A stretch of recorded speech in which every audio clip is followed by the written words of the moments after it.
여보세요? 박희준입니다.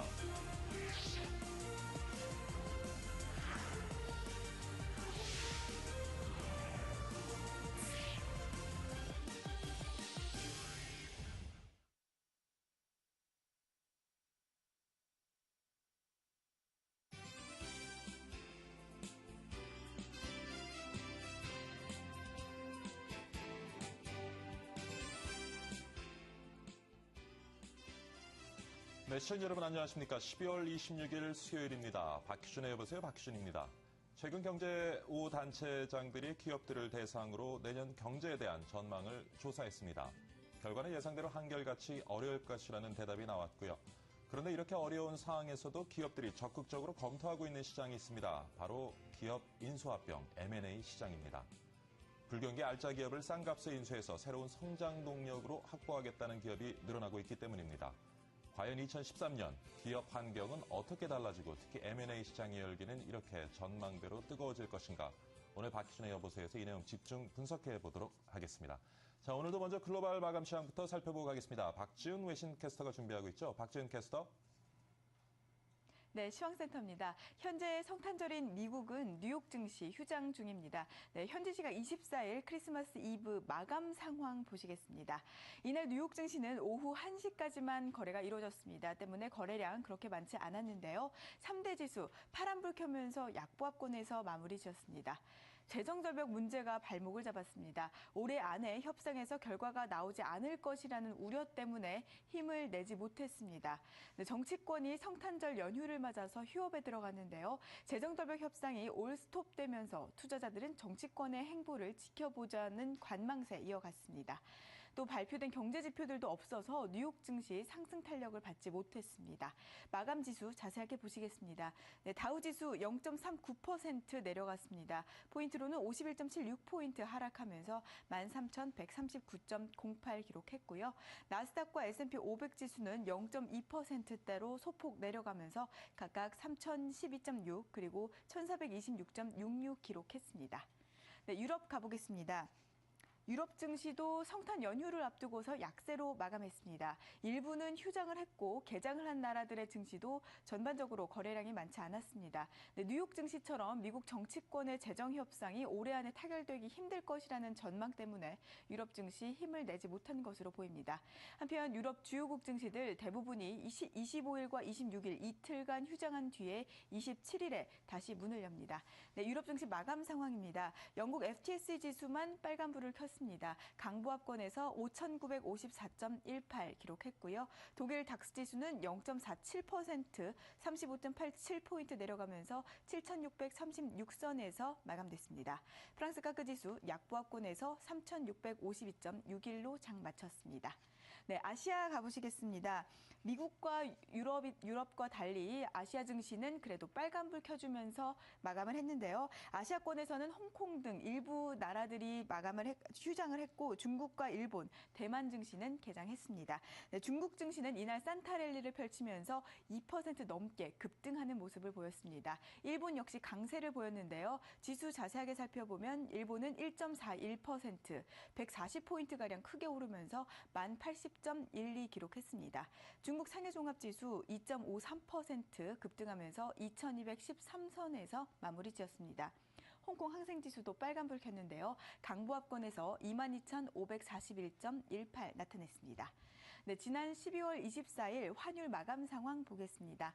원달러 환율 0.4원 떨어지면서 1,074.3원에 거래 마쳤습니다.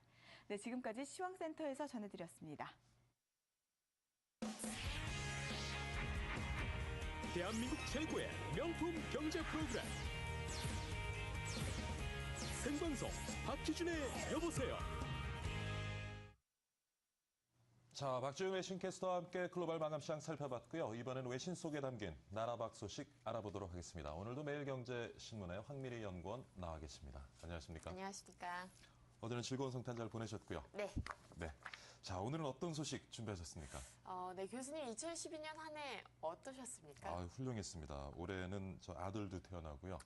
네. 방송도 시작하게 됐고 좋은 일이 많았던 한 해였던 것 같습니다. 축하드립니다. 예. 네, 개인들만 2012년을 돌아보는 건 아니죠. 2012년 이제 막바지에 다다라고 있습니다. 채 일주일이 남지 않았는데요.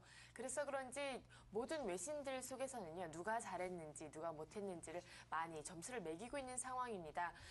주식 시장뿐만 아니고 전 세계에 있는 CEO들 그리고 뭐 기업들 누가 잘했는가 못했는가를 계속해서 이제 뉴스들로 올라오고 있는데요. 제가 준비한 소식은 당연히 이제 주식 시장에 관한 어떤 종목이 가장 잘했는지 그리고 가장 못했는지에 관한 소식을 한번 준비해봤습니다. 네, 2012년도에서 가장 잘한 주식은요, 유나이티드 스피리츠라고 하는데요. 유나이티드 스피리츠는 바로 이 위스키 회사라고 합니다. 이 위스키 회사가 굉장히 높은 성장률을 보인 이유는 바로 인도라고 하는데요. 인도는 한 해에 200억 달러 가량의 위스키를 섭취를 한다고 하네요. 굉장히 많은 위스키를 마시게 되면서 유나이티드 스피리츠가 굉장히 높이 평가되었고요. 그래서 이제 영국에 있는 디아지오라고 하는 곳에서도 많이 투자를 했고요. 그래서 가장 잘한 국제적인 주식 시장은 바로 유나이티드 스피리츠가 되겠습니다. 그리고 또한 미국에서 가장 잘한 기업은 어느 기업인가 한번 봤더니 리제네리언 파마스티컬스라고 하는 어떤 이런 제약회사인데요. 지난주 정도에 제가 말씀드렸었죠. 앞으로 미래 성장, 2013년도에 가장 크게 성장할 곳은 바로 제약회사들이 아닐까 하는 전망들이 있었다고 말씀을 드렸었습니다. 그런데 2012년도 당연히 굉장히 이제 제약회사 굉장히 잘했고요. 이 제약회사가 잘한 가장 큰 이유 중에 손꼽히는 것이 바로 이 눈에 관련된 어떤 약품들을 개발하면서인데요. 요즘 계속 우리나라에서도 뉴스로 나오고 있죠. 어떤 것이 나오고 있냐면 바로 30, 40대에 녹내장이라든가 백내장이라든가 이런 어떤 눈 질환들이 계속해서 늘어나고 있다라는 것인데요. 이게 전 세계적으로 같다고 보시면 되겠고요. 굉장히 잘해서 요번에 224%가량의 주식이 이제 성장률을 보였다고 합니다. 가장 잘한 채권은요, GMO Emerging Country Debt Fund라는 곳인데요. GMCDX라고 불리는 곳입니다. 여기는 이제 Emerging Countries, 즉 신흥 국가들에서 이제 여러 가지 채권들을 모아서 어떠한 펀드를 만들었는데 이 중에서 가장 잘한 것은 바로 베네수엘리안 본드라고 합니다. 베네수엘라가 굉장히 잘했다고 하는데요. 사실 이건 굉장히 큰 위험성을 갖고 있는 나라죠. 그럼에도 불구하고 지금까지 굉장히 잘한 것으로 보입니다. 그렇지만 오랫동안 가장 못했던 것이 무엇인가 한번 보면요. 굉장히 재미있는데요. 바로 누구나 예상하셨을지 모르겠지만 바로 페이스북이 되겠습니다. 페이스북에 관한 소식은 바로 두 번째 소식에서 이어서 전해드리도록 하겠습니다. 네. 그럼 두 번째 소식은 페이스북 소식이겠네요. 네, 그렇습니다. 2013년도에 많은 분들이 페이스북에 대해서 굉장히 2012년도에 페이스북에 대해서 굉장히 많은 큰 기대들을 했었는데요. 이 기대는 2010년도에 제너럴 모터스가 상장을 했던 기대보다 훨씬 더 많은 기대를 이제 받았었죠. 총 160억 달러 가량을 처음에 이제 상장을 하면서 받게 되면서 이제 IPO 역사상 가장 크게 돈을 많이 모았던 그런 것으로 드러났는데요. 그럼에도 불구하고 IPO 역사상 가장 빨리, 가장 많이 이제 하락한 그런 종목이 되겠습니다. 페이스북 같은 경우는 뭐 50% 정도 가량 가격이 또 추락을 하면서 많은 분들이 별로 좋지 않은 소식이었죠. 그렇지만 IPO 상장을 하기 전에는요, 마크 주커버그에 관해서 많은 사람들이 굉장히 좋은 이야기들을 했었고요. 나스닥 같은 경우도 앞으로 이제 페이스북이 상장을 하게 되면 크게 성공할 것이라는 이런 이유 때문에 많은 분들이 투자를 하셨었습니다. 그런데 IPO를 했을 때요, 많은 사람들이 이제 분석을 한 결과 소셜 네트워크가 전반적으로 좋지 않은 상황이라고 합니다. 바로 페이스북뿐만 아니고요. 그룹폰, 진각, 링크드인 이런 소셜 네트워크들이 IPO를 하면서부터 IPO를 하기 전에는 굉장히 어떤 버즈들이 많이 있고 사람들이 긍정적인 분석을 내놓았었지만 IPO를 하면 모두 다 그렇게 좋은 결과를 내놓지는 못하고 있었다라는 이야기가 있고요. 그렇다면 2013년도에는 어떻게 해야겠느냐라는 어떤 분석들도 나와 있는데요. 바로 2013년도에 많은 사람들이 예상을 하는 것 중에 하나가 트위터도 상장을 할 것이다라는 것이었는데요. 트위터는 사실 지금 약간 상장을 할 것 같은 어떤 움직임들이 보여지고는 있습니다. 하지만 트위터의 CEO 딕 코스텔로가 얘기를 하기는요. IPO를 하는 것은 많은 투자 금액을 받기에는 굉장히 좋은 기회가 될 수 있지만 앞으로의 어떤 그런 그 기업의 성장세에 대해서는 여러 가지 생각을 해봐야 한다. 또 지금까지 소셜 네트워크들이 굉장히 좋지 못한 성적을 보여줬기 때문에 트위터는 신중히 할 것이다라는 이야기가 있었습니다. 네, 자 마지막 소식은 어떤 소식 준비하셨습니까? 네, 마지막 소식은 터키 이야기를 한번 해보겠습니다. 예. 터키가 요즘 인터넷 베이스로 된 어떤 그런 기업들이나 또는 어떤 게임들이 굉장히 많이 활성화가 되고 있다는 소식인데요. 사실 우리나라 같은 경우는 뭐 2000년대 초반 벌써 10년이 되었죠. 10년이 훌쩍 넘는 시간 동안 인터넷 게임이라든가 이런 것들 큰 발전을 해왔었습니다. 하지만 아랍 국가들, 터키나 또는 중동 지방에서는 그렇게 인터넷이 활성화되지 못했던 것이 사실인데요. 이제부터 그런 것이 바뀔 것이라는 예상입니다. 바로 요즘에는요, 무슬림 파머스라는 어떤 그런 게임이 진행되고 있다고 합니다. 지금 터키에서 시작된 게임인데 중동 전 지역으로 퍼져나가면서 어떤 그런 중동 지역에서도 인터넷이 굉장히 발전될 것이라는 어떤 희망을 보여주고 있는 게임인데요. 굉장히 재미있습니다. 이제 아랍 국가들에서는 돼지를 그렇게 뭐 신성히 여기지 않기 때문에 많이 키우지 않고 있죠. 그렇기 때문에 이제 뭐 어떤 파머, 농장 일을 하는 게임임에도 불구하고 절대로 돼지를 찾아볼 수 없다고 합니다.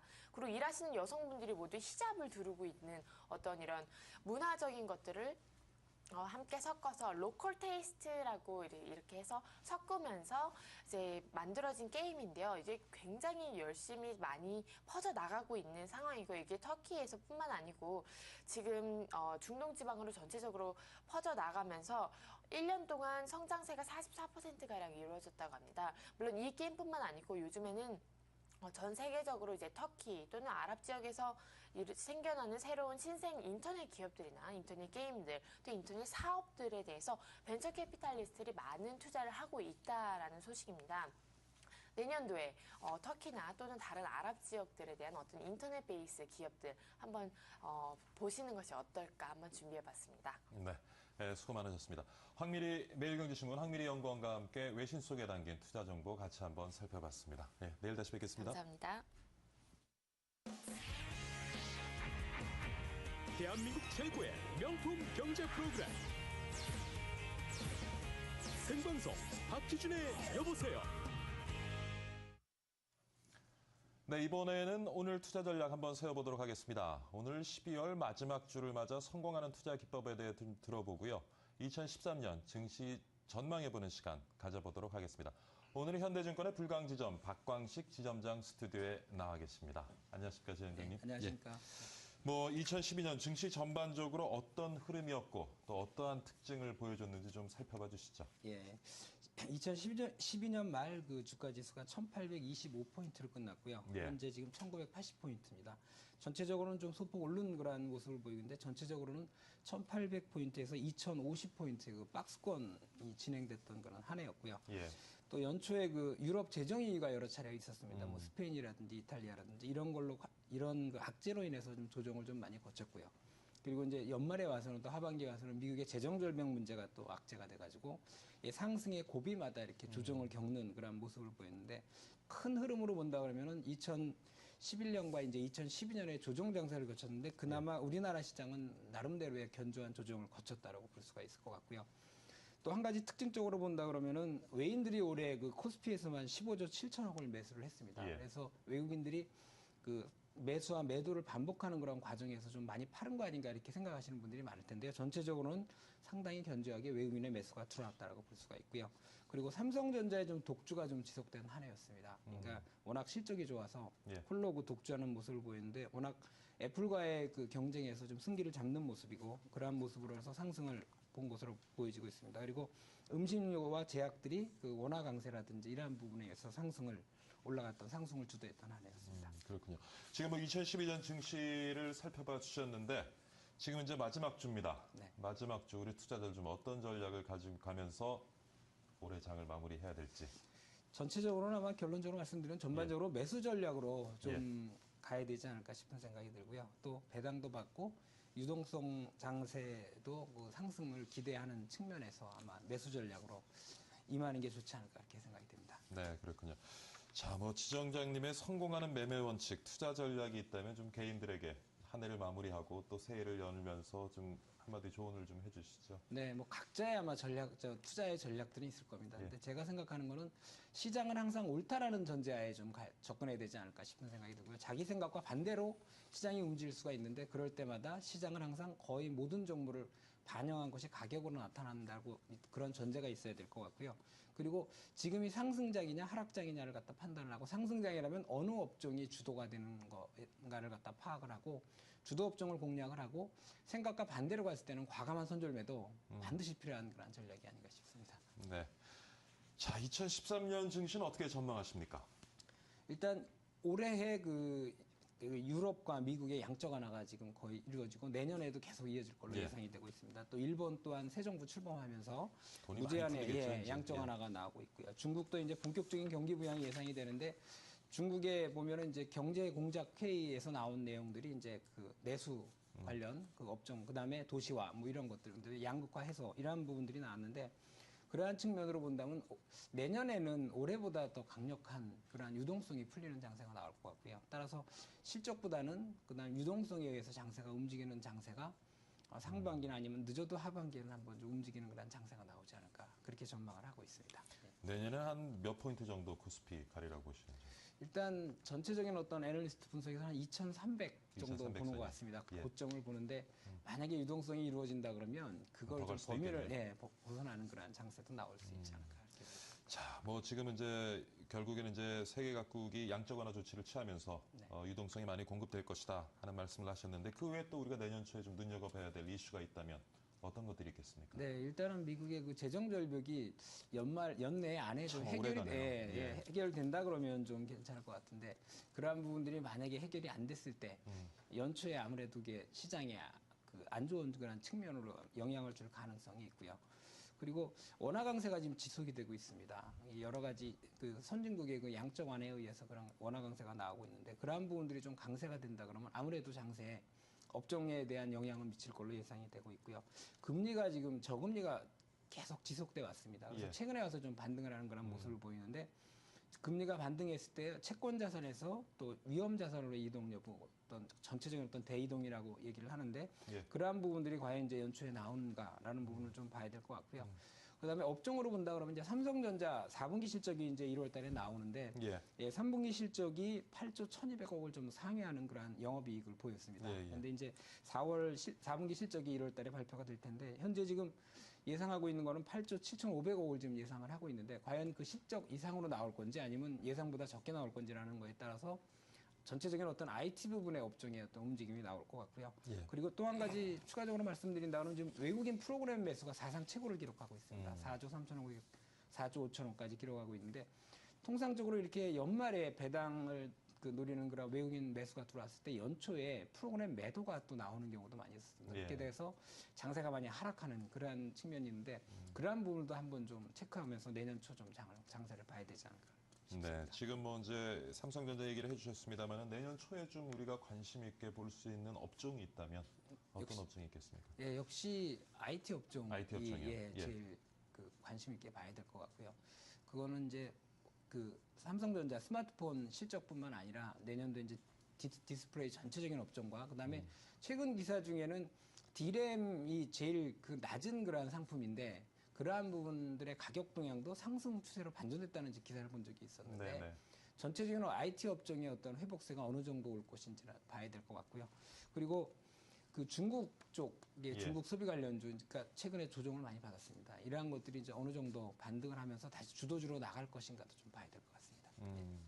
중국의 아무래도 이제 경기가 좀 회복이 되고 하면 지금 말씀하신 것처럼 좀 수혜받는 업종들이 있을 텐데 네, 좀 예. 구체적으로 좀 더 중국 수혜주에 대해서 좀 살펴봐 주시죠. 네, 일단 중국이 그 전에 이제 중국이라 그러면 2007년도 쪽에는 그 산업재, 뭐 예. 조선 철강, 화학 이러한 것들이 수혜를 받았는데 최근에 중국에 나온 그 경제 공작회의의 결과로 봐도 예. 중국에서는 그 어떤 내수 관련 소비재 증가라든지 이러한 부분에 초점을 맞추고 있습니다. 그래서 그 소비 관련 업종, 중국 소비 관련 업종이 아마 유망할 걸로 예상이 되고 있고요. 최근에 또 원화 강세하고 금리 인하 이런 거로 인해서 우리나라의 어떤 내수 관련주 쪽이 좀 유망하게 받고 있는데 내수 관련주와 중국 소비주와 같이 어울려지면서 음식료라든지 제약업종에 대해서는 좀 상당히 좀 아마 내년도에는 좀 상당히 성장하는 업종이 아닐까 싶은 생각이 들고요. 음식료 업종 같은 경우는 특히나 이제 원화 강세가 됨으로 인해서 그 원자재 수입 가격이 상당히 많이 내려갔습니다. 그렇죠. 그래서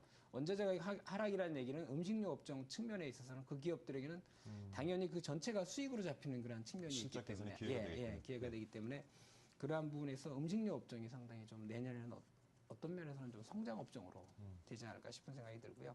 제약 업종도 마찬가지입니다. 뭐 최근에 들어서 제약 그 종목들 중에서 이제 뭐 중국에서 뭐 무슨 콘택트 렌즈를 새로 끼기 시작했다. 중국 사람들이 또 임플란트를 새로 하기 시작했다. 이러한 측면들이 많이 나오는데 중국의 그 매출의 어느 정도 일정 부분 가지고 있는 제약 회사라든지 또 음식료 업종이라든지 이러한 부분들은 상당히 좀 성장성이 있는 그러한 업종으로 좀 봐야 될 것 같습니다. 그리고 참 올해 그 부동산 경기가 좋지 않았는데 내년에는 조금 부동산 경기가 좀 풀렸으면 하는 바람이긴 한데요. 네. 어떻게 보시는지요?